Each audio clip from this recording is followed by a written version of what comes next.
Good morning, good morning. Shabbat Shalom. Welcome to Cornerstone Baptist Church, Salem, Oregon. As we're studying through the Torah every year, the weather has changed. I guess spring is back. I like to talk about last week, and I'm going to start off again this morning that way. So if you weren't here, you might want to go back and listen. We're on YouTube and live streamed. So if you want to see how many times I say you can go back and count. I like to bring up last week for a couple of reasons. The first one is sometimes you ask really good questions, and I believe that saying I don't know to a question is better than just saying whatever pops into my head. Sometimes. So we had a really good question last week. Another reason why I like to talk about last week is in relationship, we build confidence that we don't have to get it all said and done right here, right now. A lot of the problems that we have in communication is we try to have the last word because we're afraid we're never going to have an opportunity to say it again. So I'm building confidence that no, relationship is iterative. You try what you did last time again, and you make slight adjustments. So I like to connect us to last week. I don't have to get it all out right this week. I can write on my notes, well, yeah, I forgot to say that, and I can bring it up next week. And you can have the same confidence. We're going to meet together. Relationship isn't one and done. So what came up last week is a question about the imagery used in Scripture about the serpents. And sometimes they're on the good side, and sometimes they're on the bad side, so to speak. So that's what I want to address. Chronologically, we first meet the serpent in the garden. The next time we really hear about it is Jacob's deathbed blessing of his 12 sons. And there's Dan out there, and he blesses Dan, says he'll be like a serpent. It's up to the reader to decide if that's a good thing or a bad thing. Apparently it's good for Dan, but it's not good for the people walking by who get bit by him. The next time we see is Moshe with his staff. And then a little bit later, we're going to see in the wilderness, Moshe and the bronze serpent. And in that passage, it's described as fiery serpents, which is actually a class of angels, seraphim. Interesting connection there. I think all topics need discussed, but I don't think all topics need discussed with all people at all times. We talked before about we're on YouTube, and this is a very public setting, and there are things, let's just say medical conversations, that aren't appropriate in this setting. I don't want to say studying certain things are a dangerous topic or a slippery slope, although they might be. So things like I wouldn't suggest studying serpent imagery when you wake up in the middle of the night from a scary dream. Like there are times when it's not appropriate. So if you were to come to me individually, I would suggest to some of you, some of the time, to study certain topics. The extra biblical books I'll also put there. I will suggest those to some people some of the time. I will not suggest them to everybody all the time. So this is kind of one of those topics. My staff is coming to life. We talked before about there is a time just to seek God's face, and there's a time that he kind of points us to the evil in the world. So the evil in the world will be over here, and seeking God's face is on this side. I always suggest this to everybody. Sometimes I say, we probably should study about the evil going on in the world, the small g gods, the lowercase e Elohim that we hear about in Scripture. That's some people, some of the time it's appropriate. A lot of our misunderstandings and disagreements in Scripture, or why there's many denominational disagreements, is we take things out of context. We misuse an analogy, which means we take an analogy so far that it breaks down and then we keep arguing about it. It is an analogy that we are grafted in because I am not an olive branch. I do not photosynthesize. I'm not. So there is an area, so this is an overlap of two things. There's an area here in the middle, the intersection, where I am like an olive branch, but there's also many areas that I'm not like an olive branch at all. And a lot of our arguments come as we get to the fringe of an analogy and we keep arguing it. Another way we misunderstand and argue is we exchange the rule for the exception. Over on this side, seek God's face. That's the rule. Over on this side is the exception. Sometimes we need to study what's going on with Shemash, etc. When you're studying the exception, it's important we don't forget the rule. When you're studying the rule, it's okay if you forget the exception. When you're seeking God's face, it's okay if you just forget that there are any other entities seeking for your attention. That's okay. But when you study over on this side, we need to be tethered to that side. So there's the rule and the exception.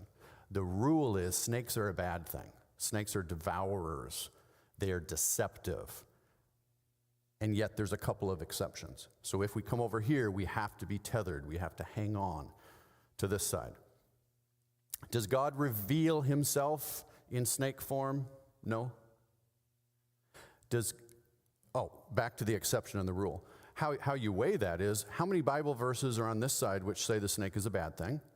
And how many verses are on this side which say the snake is useful? 10 to 1, 100 to 1, probably like 100 to 1. And that's how we know what is the exception and what is the rule. The exception is that we don't know when Messiah is returning. The rule is we should expect it. It actually says this way more than it says that. And there are denominations that argue on the exception. So, snakes are not, God doesn't reveal himself in any animal form.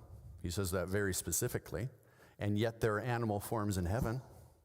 There's an angel with the face of a calf. Did that angel with the face of a calf exist before God made cows? That's an interesting thought. Are serpents described as good things? The answer is no. However, there might be an exception. I think the point is, does God use them? And then we have to say yes. Does God reveal himself through cancer? No. But do people meet God through the process? Yeah. So I think that's an appropriate way to balance it. And in fact, when Moshe is given the signs that he should show to the Israelites, one of them is his staff turning into a snake. Another one is his hand turning into leprosy. Does God use leprosy? Yeah, it's an exception. It's a bad thing, but he uses it. When we get to the bronze serpent, I'll spend a lot more time with a connection with the bronze serpent being lifted up in the wilderness and what happened to our Messiah being lifted up. Like we'll get to that connection. That's in a couple of weeks. So I'll end with a psychological reason or a psychological explanation for the snakes being used a lot in these portions that we're reading through. Let's just say that Moshe was afraid of snakes. I don't think that's too much of a leap. If we lined everybody up in this room, the person on this side is the least afraid of snakes, and the person on this side is the most afraid of snakes, and you picked an average person, the average person is afraid of snakes, right? And he'd been carrying this thing around for a long time. And one day God said, throw it down. And it turned into a snake and he fled. We can conclude that he's afraid of snakes. And then God said, go pick it up by the tail. And he said, nope. Well, I'm reading into the text. Go pick it up. We didn't get too much into how many times Moshe tries to get out of the job God's trying to give him. I think this is one of them. So he said, go pick him up by the tail, which I think is the good way to do it. And from then on, when he was walking around, how often did it cross his mind, what if that thing turns into a snake right now? When he was sleeping in his tent, where do you think he kept his staff?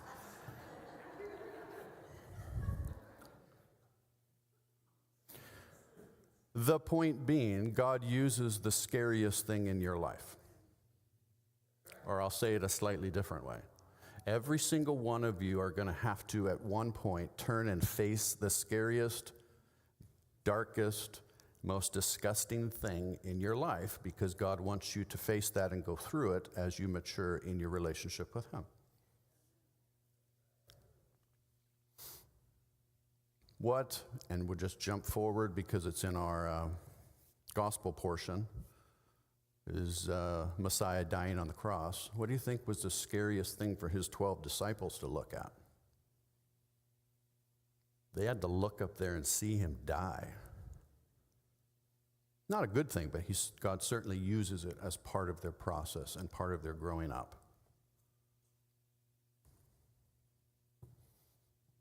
Where should I put this? I'll put it here.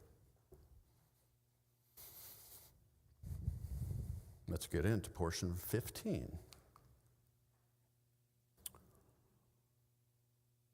The 15th reading from the Torah is named Bo, which means come.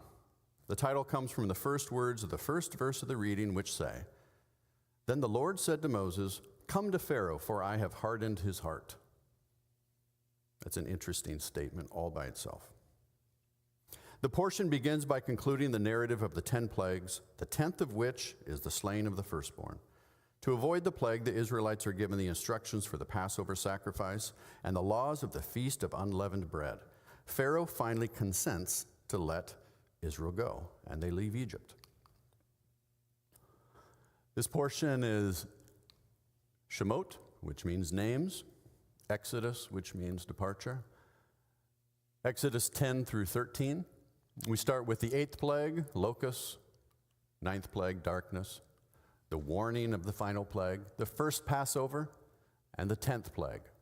The Exodus from Ramses to Succoth, directions for the Passover, the festival of unleavened bread, and the consecration of the firstborn.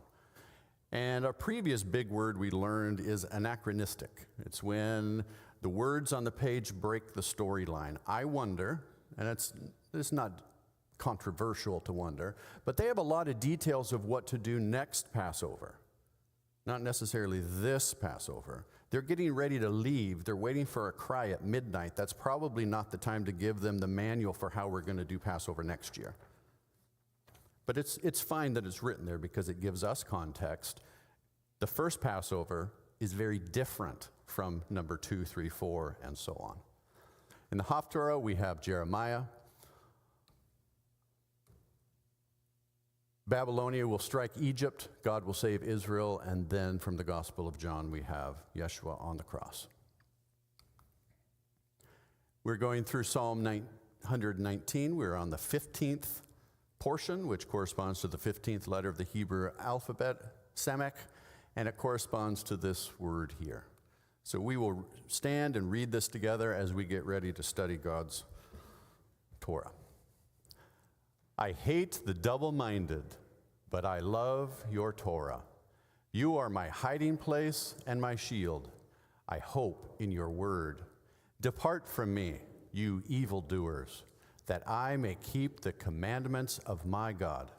Uphold me according to your promise, that I may live, and let me not be put to shame in my hope. Hold me up, that I may be safe, and have regard for your statutes continually. You spurn all who go astray from your statutes, for their cunning is in vain. All the wicked of the earth you discard like dross. Therefore I love your testimonies. My flesh trembles for fear of you, and I am afraid of your judgments. Then Yehovah said to Moshe, "Go into Pharaoh, for I have hardened his heart and the hearts of his servants, that I may show these signs of mine among them." You may be seated.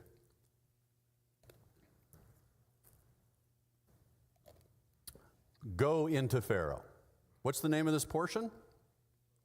Bo, which means, and I made a little bit of a point of this in the Noah story, where God actually is inside the ark and calls Noah to come in. Same thing here. It's not that big of a point, but I find it interesting. Come into Pharaoh.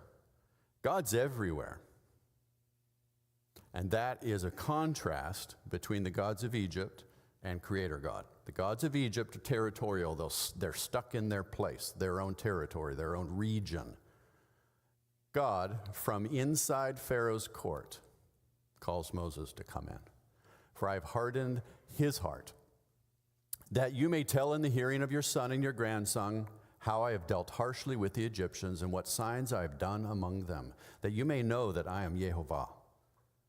We talked last week and the last week.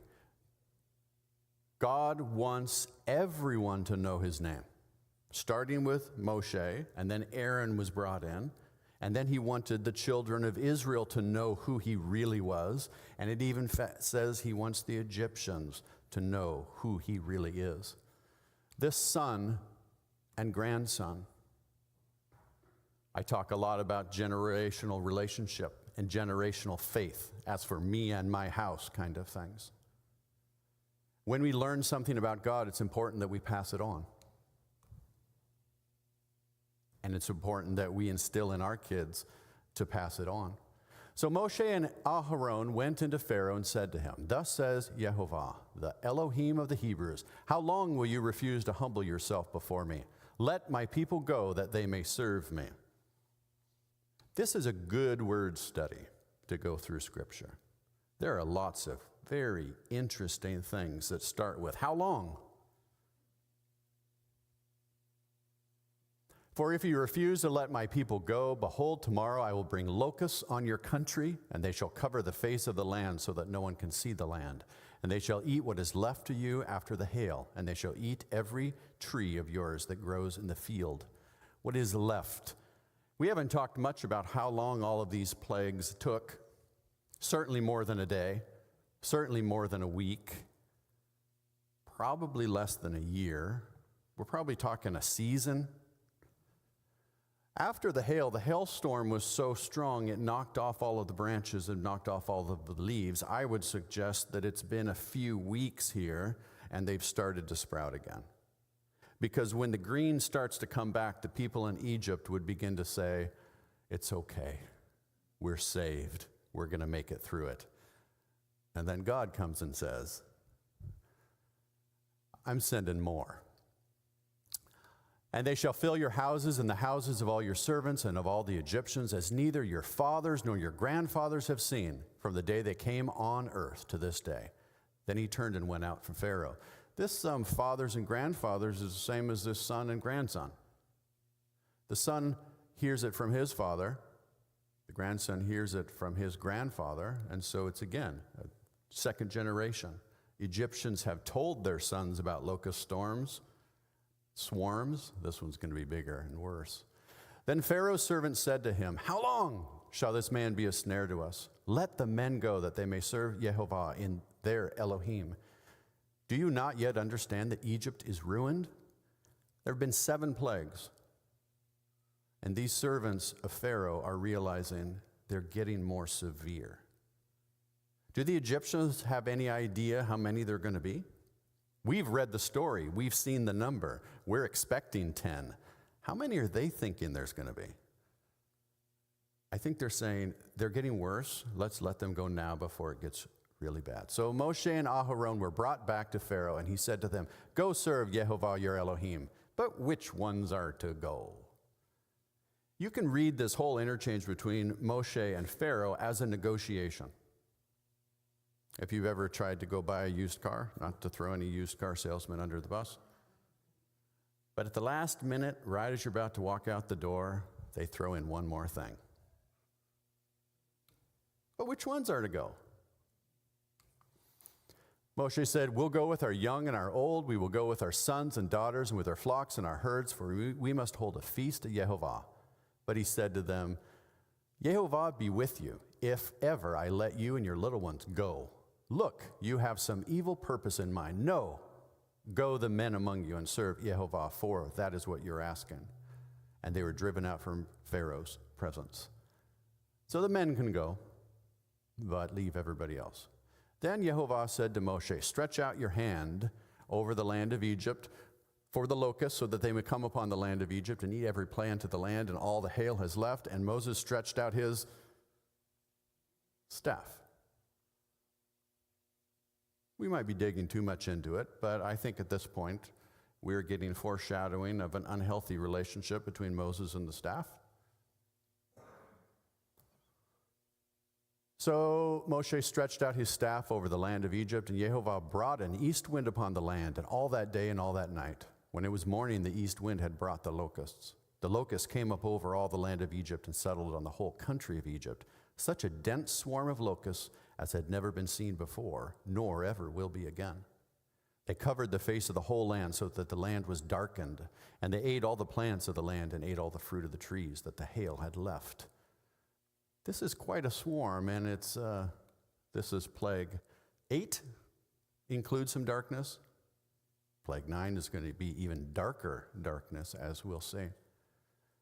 Many of these plagues are natural occurrences, so maybe it's the timing or the scale that makes them a miracle. The Egyptians had seen locusts before, but the timing that Moshe lifts up his hand and they come immediately, that's miraculous, and the scale, meaning the intensity, how many there were. Not a green thing remained, neither tree nor plant of the field, through all the land of Egypt. Then Pharaoh hastily called Moshe and Aharon and said, I have sinned against Yehovah your Elohim and against you. Now therefore forgive my sin, please, only this once, and plead with Yehovah your Elohim only to remove this death from me. I talk about theological words. Sin is one of them. We don't use the word sin if it's not connected with like a religious construct or a list from the Bible. If you didn't come when you said you were going to come to help me move boxes, you wouldn't come to me and say, I'm sorry, I sinned against you. Well, maybe if you lied or whatever.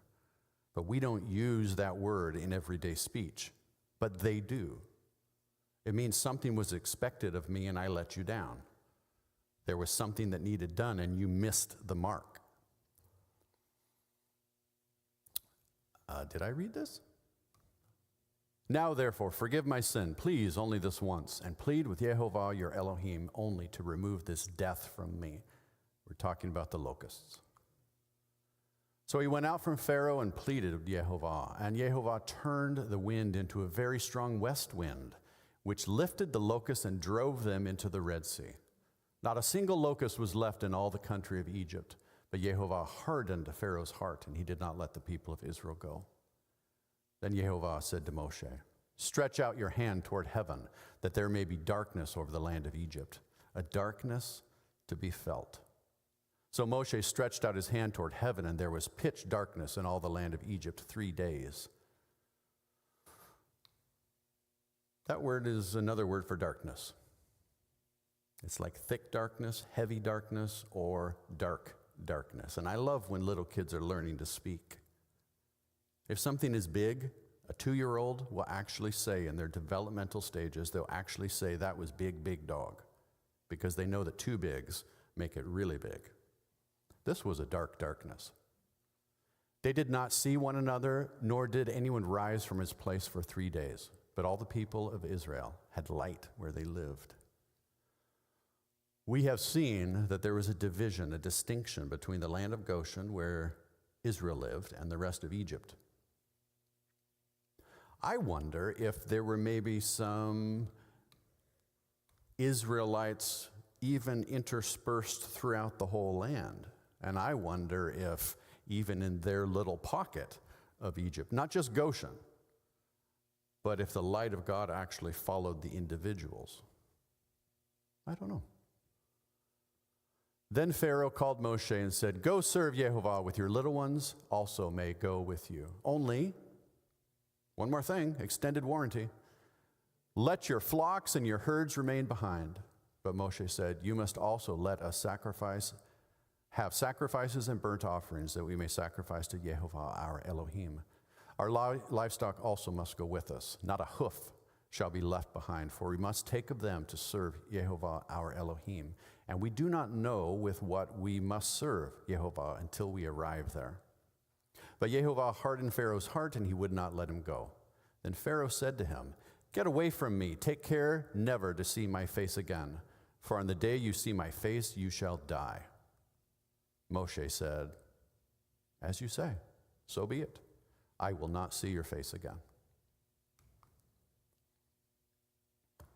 We're back to the beginning. We'll dismiss the teens to go have their discussion. And this is our chance to share with each other. I think we have one microphone in the back. What's on your heart? I email out questions usually on Wednesday or Thursday. They're for discussion, but also things we can rely upon when the conversation gets lull. Good morning, Alicia. Good morning. So for me, the darkness that was a commentary to the reading this week, it kind of hit me where it was talking about how, basically these plagues represented a complete dismantling of the Egyptian gods. And when they got to the sun god, darkness kind of showed God's sovereignty over that. And then it kind of tied into the Passover and getting rid of the leaven and starting with a whole new culture. And so people at work, sometimes I was a sailor, so I sometimes had a filthy mouth, and they would call me the potty mouth preacher. And I tried to work on my language. And then last night I wanted to watch a comedy that seemed like it was relatively benign, but I noticed there was all this unnecessary language in it. And so this morning when I was reading that post, it was kind of like, are you going to completely dismantle the old culture or the old gods? Or are you going to compromise and take some with you? Like, we're going into this new season, and we have to completely and utterly take down those things that, we need to leave behind to get into the new. And so that just stuck out to me, and my prayer is that I'm willing to clean out the leaven and get into this new season. And I'm grateful that we have a powerful God that can destroy all the other gods, and there's none before him. And so that was what stuck out to me today. Yeah. Starting with a whole new culture, that's a delightful play on words there.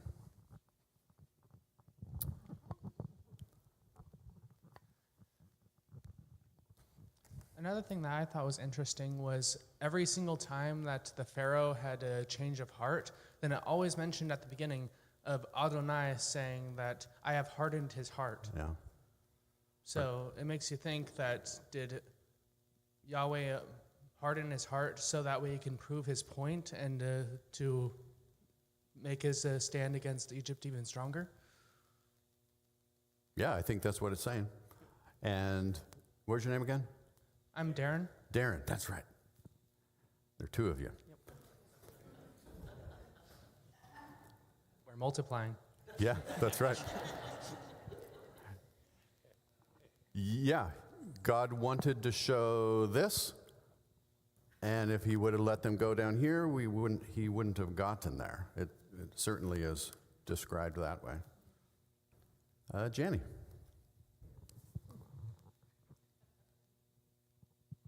Two things that came to mind that stood out to me that Yahweh has created, and it has just a cleansing and stripping effect. One was the hail.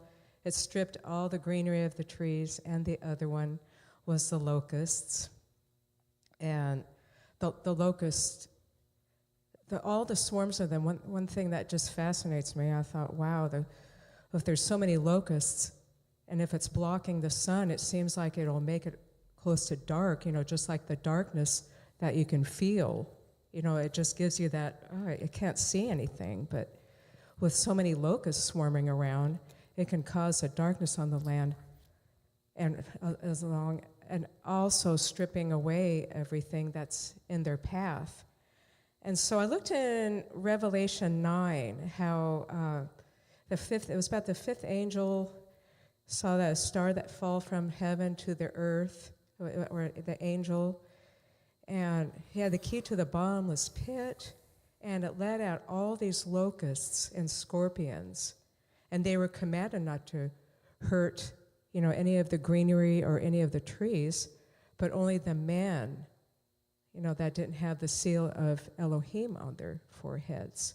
And so it seems like the role that the locusts did in Revelation, they did a different thing. Instead of, hurting the trees and all the greenery of the land, they attacked men that didn't have the seal of Elohim's ownership on them.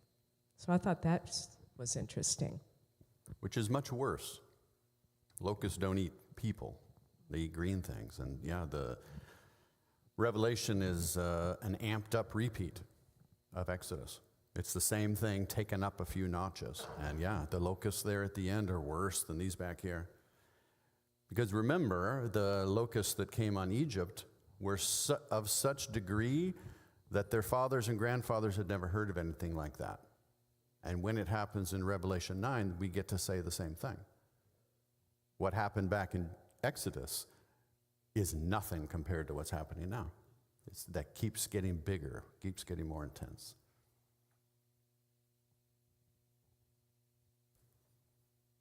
Shall we head to the word study? Pat's not up front. I have the staff instead. All right. The first one, feast, is hug. It first shows up in 10:9, and I read that this morning. It's Strong's 2282, and it's used 62 times in the Hebrew scriptures. I've chosen this one for a different reason, Deuteronomy 16:15. For 7 days you shall keep a feast to the Lord your God at the place that the Lord will choose, because the Lord your God will bless you in all your produce and in all the work of your hands, so that you will be altogether joyful. Anyone know what that word is? Sameach. Hag Sameach. It shows up in this verse, which is a customary holiday greeting. This mixed multitude, I asked a question about that. This is something that just keeps showing up. And years and years and years and years hearing the Bible stories, that part just kind of was left out. That there's a group of people following them that aren't them. They're kind of included in the fact that they were part of the Exodus, but they're discluded in the fact that they're different people with different customs. This word is mixed here, but most of the time, if you look that up, it's to describe the yarn or the weaving woof, I think, which is the one that goes this way. So it's a connection between all these disparate groups. So they weren't one culture group, it was a bunch. If you remember how to use the search on your computer, if you put one law in quotes like that, it will show you all the verses where it shows up exactly like that. The description of one law is the answer to this question. I asked the question, how big do you think the mixed multitude was? It says there's 600,000 men in Israel, not counting women and children. So there's 600,000 women and maybe 600,000 children and very old. Well, what was the mixed multitude? So picture this as we go forward. I think I'm thinking like a Roadrunner cartoon. There's a whole group of people moving this way with the dust coming off of them, and then there's a smaller mixed multitude following them. But how big is this mixed multitude? I would say they're kind of trailing behind. So we have the large group in the Exodus, and we have this mixed multitude behind. And every time this shows up, it's answering this question. How does this group relate to this group? Now we get interesting. Passover as the noun, Passover as the verb, pronounced as best as I can do, Pesach. This is Exodus 12:27. By the way, I don't write Exodus since we're in the book, just because I want to save space. Exodus 12:27, you shall say, it is the sacrifice of the Lord's Passover, for he passed over the houses of the people of Israel in Egypt when he struck the Egyptians, but spared our houses. The first one is the noun, it's used 49 times. The next one is the verb, it's used 7 times. And I had to put this in here, this is my soapbox. There's 2 different words used, Pesach and abar. Abar is pass through. Exodus 12:12. For I will pass through the land of Egypt that night, and I will strike all the firstborn in the land of Egypt, both man and beast. And on all the Elohim of Egypt I will execute judgments. I am Yehovah. And I'll read it in context and think of it this way. Often if you just read the English Bible, you might see that God came through the land and jumped over the houses of the Israelites. You might read it that way, because unfortunately that's often what it says, but that's not what it says. For I will pass through. This is a bar. It means you're walking through. I say walking through because that's how we move ourselves. We don't fly, we don't float, we don't crawl, we generally walk. So I will pass through the land of Egypt that night, and I will strike all the firstborn in the land of Egypt, both man and beast. And on all the Elohim of Egypt I will execute judgment. I am Yehovah. The blood shall be a sign for you on the houses where you are, and when I see the blood, I will pass over you. That means step into the house. It doesn't mean pass over the house. It means pass over the threshold and enter into hospitality covenant inside your house. Passover means enter into your house. Pass through means walk past it or around it or over it.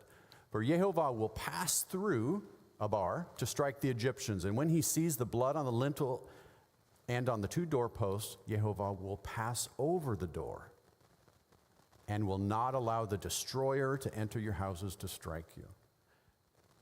God walks through the land, and God can be in multiple places at the same time. The syntax is a little bit weird here because he's doing 2 different things at the same time, and there's also multiple houses, but he can do that. He walks through the land, and when he sees the blood on the doorpost, he enters into covenant with the people who are in that house. Elsewhere, someone on God's behest, I would say the destroyer. And by the way, this is the definition of a seraphim, destroyer or burning one. Because what happens when you throw something in the fire? It just gets destroyed. God is in the house of the Israelites, and the destroyer runs rampant through the land. You shall observe this as a rite, as a statute for you and your sons forever. And when you come to the land that Yehovah will give you as he promised, you shall keep this service. And when your children say to you, what do you mean by this service? You shall say, it is the sacrifice of Yehovah's Passover, for he passed over the houses of the people of Israel in Egypt, when he struck the Egyptians, but spared our houses. And the people bowed their heads and worshiped. The image, and we'll do this more when it's Passover season, the image is, actually we have many things about don't step on the threshold, like we might say superstitious or whatever, but the one that sticks with us is the husband carrying the bride over the threshold. It is connected with this story.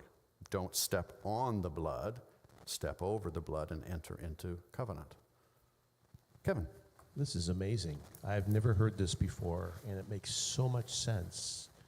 And I'm thinking of the words of Yeshua in Revelation, where he talks about he's knocking. And if you open the door, if you will, he will come in and sup with us and fellowship with us, which speaks of salvation to me and the blood. This is just an amazing concept that Yahweh comes into the home, if you will, in covenant through the blood, if you will. This is really blessing me. And there's more. Because Yeshua said, the only people who don't come in through the doorway are thieves and robbers. And there actually is a hospitality covenant in the near Middle East, which is a thief will bring more consequences on themselves if they enter through the door which has previous had blood on it.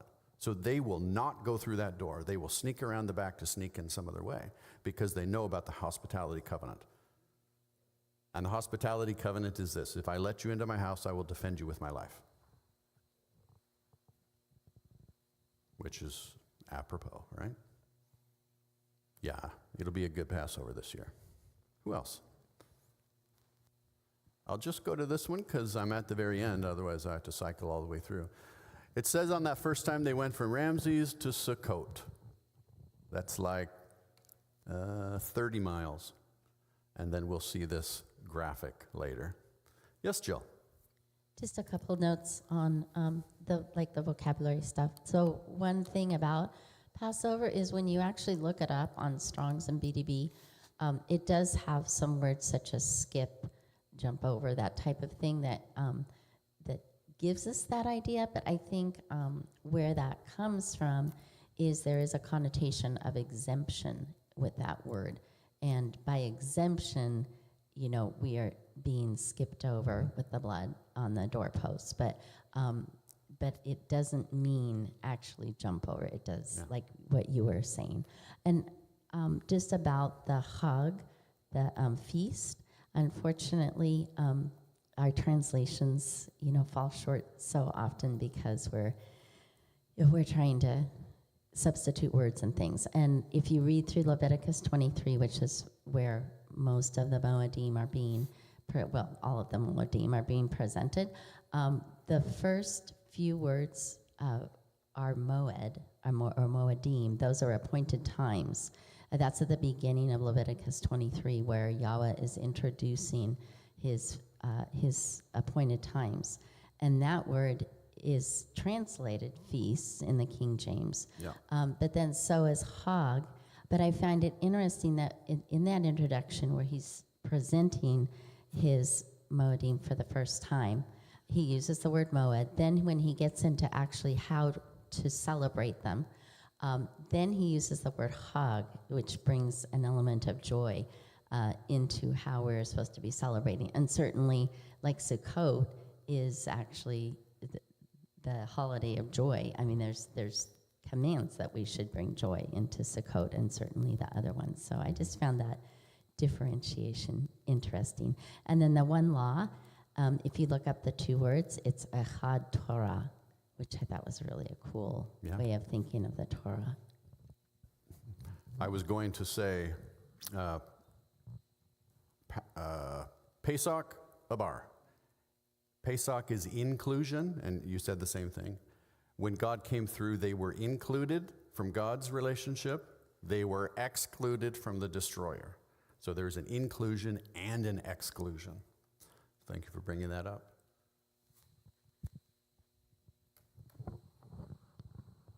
Who else?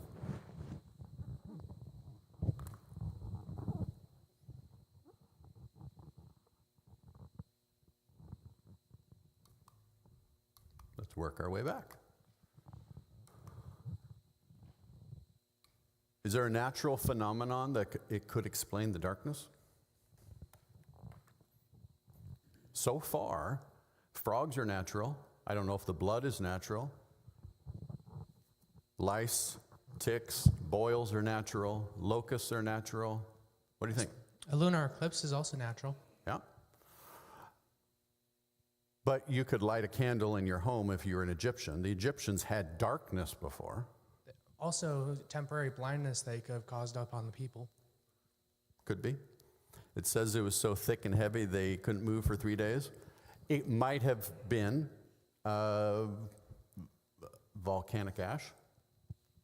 So thick. Remember when we had the wildfires and it got into your house, and that was not nearly as thick as it is when there's volcanic ash. It actually gets in your house. Yes, Monique. The thing that was not natural about it was that it was in Mitzrayim. Good. But Goshen was also in Mitzrayim, and that part of it, there was light. Mm-hmm. So that could not have naturally happened. God could have used it miraculously, just like he used the locust miraculously. God's been in the business of turning water to wine the whole time. He turns water into grapes. We don't do that. Yes, Don. Just what he was saying there, it said it was so thick that it could be felt. I like that. And it said that those people, I saw in other things, maybe in the Bible, other transitions, that it said these people stayed where they were. They didn't even move. I mean, it was so thick. Like you say, if you get down in a cave like Carlsbad Camera, they do in some caves, they'll turn off the lights. And I mean, it is so dense, like you say, that you don't know up or down or where you're at. And people just sat and stayed right where they were for 3 days. So that tells me it must have been very severe, something they've never seen before. Yeah, I think so. And that one also, darkness is also repeated in Revelation.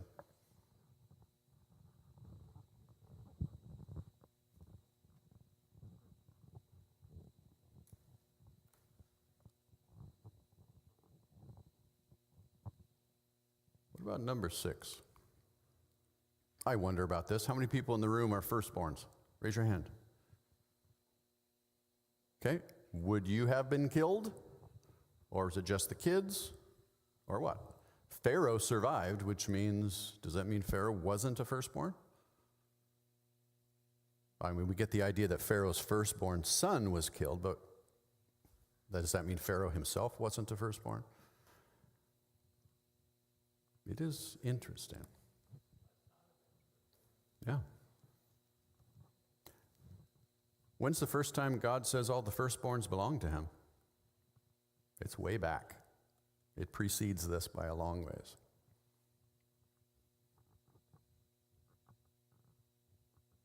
Number 8.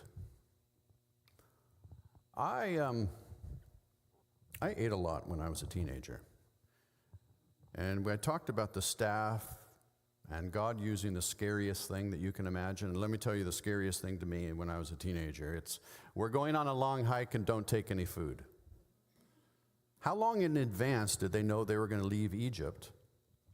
They were packing gold and silver that they plundered from the Egyptians, but it says deliberately right in there, they didn't have provisions for the hike. We're going to get into it next week, right? You don't pack any food for your road trip. How long does it take for the complaining to start? Yeah, Darren.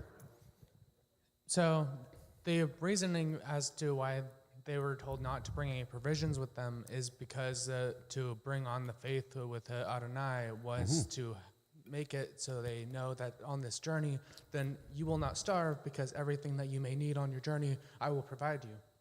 Yeah. That doesn't make it not scary, though, right? Faith is scary. So the people were put in a position of not relying on themselves. Yeah. How long were they in Egypt? Number 9. If you want to go on some rabbit trails.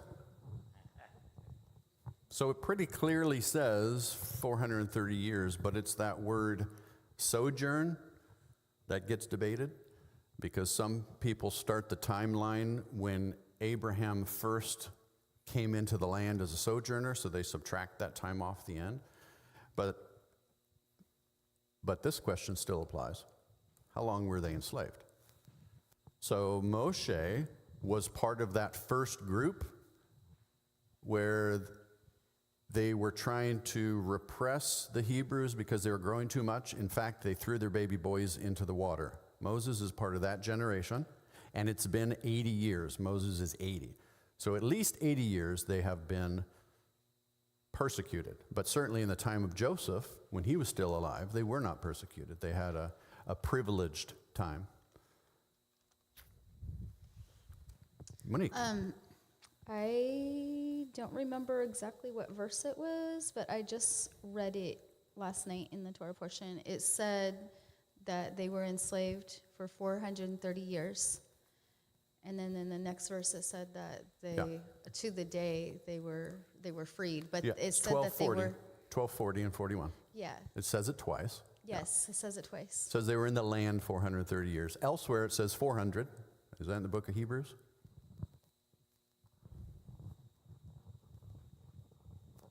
What about number 10? Who wants to answer that? You have a baby donkey born, and you just break its neck. What is going on there? Yeah, Don. I have a paper, but I didn't bring it along with me at home. But they said for 430 years. But I believe that started probably when Abraham had the covenant. If you take and add up all the different times through there, all the way down through it, if you did a word study on that, it'll show that the time comes from 430 from that point all the way to the time that they came out of Egypt. Yeah, so some people go that direction. So 430 is this big, which means they were actually in Egypt this long, and then they were only enslaved this long. It also is Miranda. a question of manuscripts because the Samaritan Pentateuch and the Septuagint say Egypt and Canaan. Yeah, for rabbit trail. 430 years. So yeah. What about the donkey? Break its neck. Well, it says when they get into the land and they plant a new tree, you're supposed to let the first couple years' fruit just fall to the ground. And what God is saying is, with firstborn animals, if you have a firstborn lamb or some other animal that God likes to eat, then the firstborn you sacrifice to God. If you have a dog that's born, God doesn't eat those, so don't sacrifice that, so you buy it. So you want to keep this dog, you have to buy it back with a lamb. The same thing was done with humans. If a human is born, God doesn't sacrifice humans. We have to buy back the firstborn by sacrificing a lamb in its stead, redeem it. So why you would break the donkey's neck is because, well, maybe you didn't have a lamb. That's the only thing I can think of. If you're not wealthy enough to have a lamb to keep the firstborn donkey, God doesn't want firstborns running around that don't belong to him. That's what I see here. Yes, Monique? If it's okay, I just want to go back to the last question real quick. Sure. I'm just going to read it. It says, "And the sojourn of the children of Yisrael who lived in Mitzrayim was 430 years." That's not counting from when the promise was made to Abraham. That's how long were they in Mitzrayim, sojourning. That they were strangers in the land. And it came to be at the end of the 430 years, on the same day, it came to be that all the divisions of Yahuwah went out from the tent of Mitzrayim. This is telling us right here, there's no question, there's no exception. It says what it says. It says they were there 430 years. That doesn't start from the promise before they entered Mitzrayim. This is telling us how long they were in Mitzrayim. I just wanted to, yeah. I think it's important because a lot of people skip over that or change it. You know, that makes sense. But the word is what the word says. So what do we do when we're on different pages on one topic? This has come up many times before. Where I would say is, if it's 430 years or 400 years or 150 years, is that going to change how I love my family and love my God today? No. So we're just going to put it in we could discuss it, we could argue about it, it's not that important. But yes, in what you read, it appears to say that. But there are different English versions, and there are different original scripts that say different things. Like there is an ancient text that says Canaan. Good? So I also agree that when you brought in the welcome into your home for the Passover, I think I'm going to be truly blessed by that as well from today forward.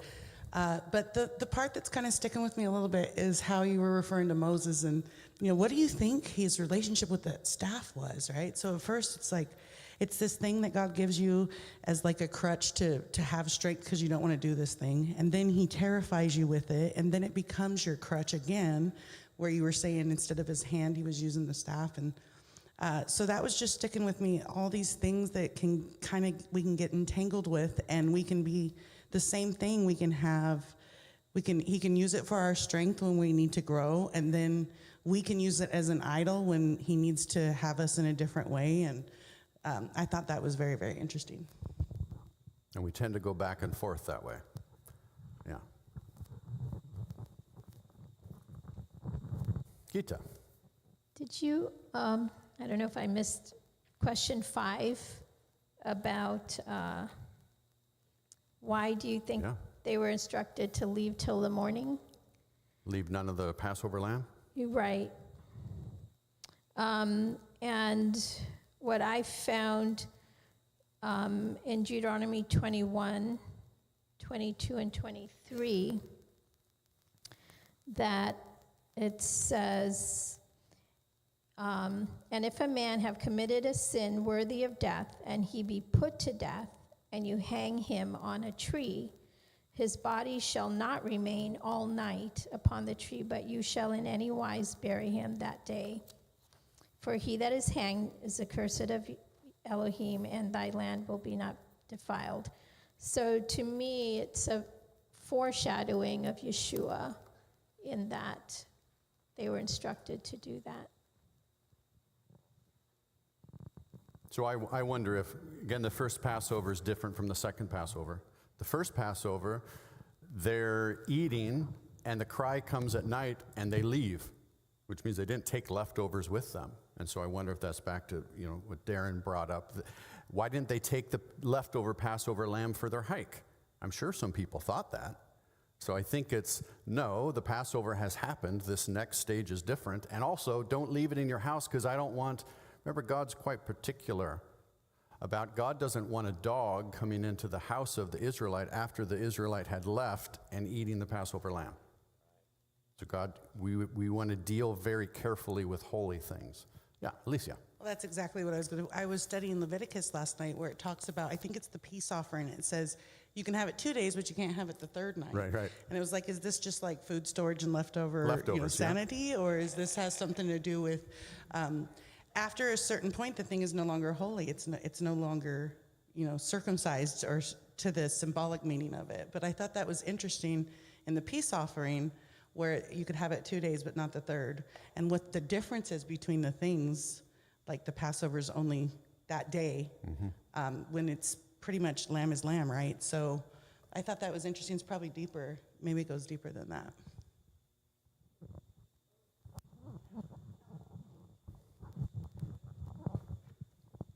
Linda. Back to number 10.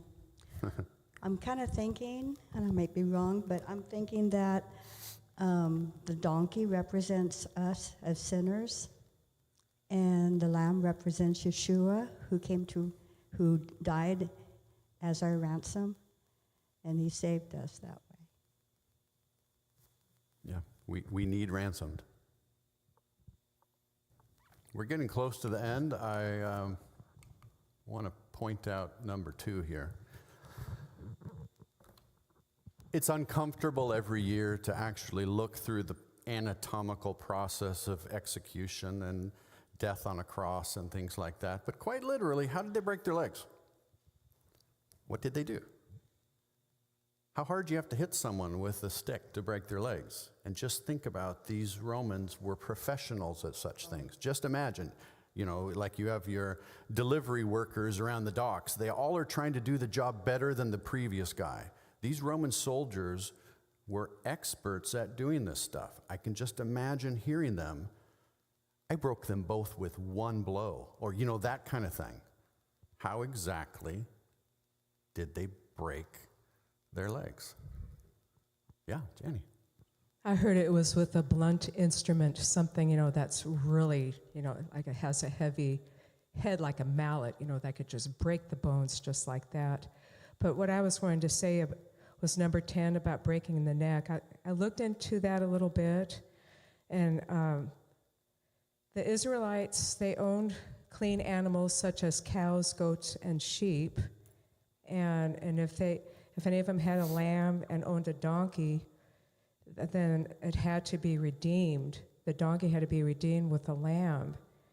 And then when I did dig a little bit deeper through a study, I thought, oh, that makes sense. Kind of like what Linda said, that we are the donkey, the sinners, and then Yeshua, is the Lamb of God that takes away the sins of the world. And he rode on a donkey also. Yeah.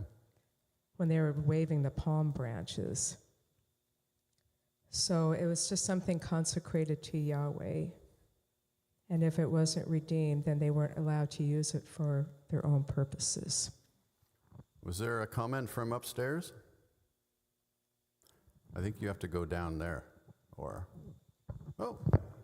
Long arm of the law. Yeah, Rolly.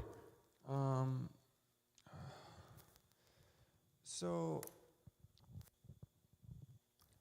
why does God send plagues to, the entirety of Egypt, and then, he includes the Hebrews for a little bit, but, if all he wanted to do is get the Hebrews out, why didn't he just, bring over a bunch of buses and put them in? Or, if all he wanted to do is convince Pharaoh to let them go, why doesn't he just, kidnap Pharaoh and say, hey, you should let them go, why is it that every Egyptian, then, I guess they, the firstborn one is kind of different because you kind of have the option to not lose your firstborn. But all the ones before, every Egyptian is hit just as hard as the Pharaoh. Why is it done? Are the Egyptians just as bad as the Pharaoh in this sense? Because Good. So I'll answer that and then we'll be done because we're out of time. We always save our good questions for the end. The one way I'll answer it is God has given people in authority such responsibility over the people they care for that the children in the home of abusive parents are the ones who suffer even though the children aren't doing it wrong. Egyptians suffered because they were under the authority of Pharaoh. That's the first way I'll describe it. And the second way is, and we're out of time, the second way is God's name was on the lips of all of the Egyptians by the time they left. Every single one of them knew that word, God's name. So let's close this. Father, I thank you for our time and our spirited conversation. I thank you that you're doing much in us and will continue to go through us throughout our Shabbat rest. We ask this in your Son's holy name. Amen. We'll see you back here in about 15 minutes.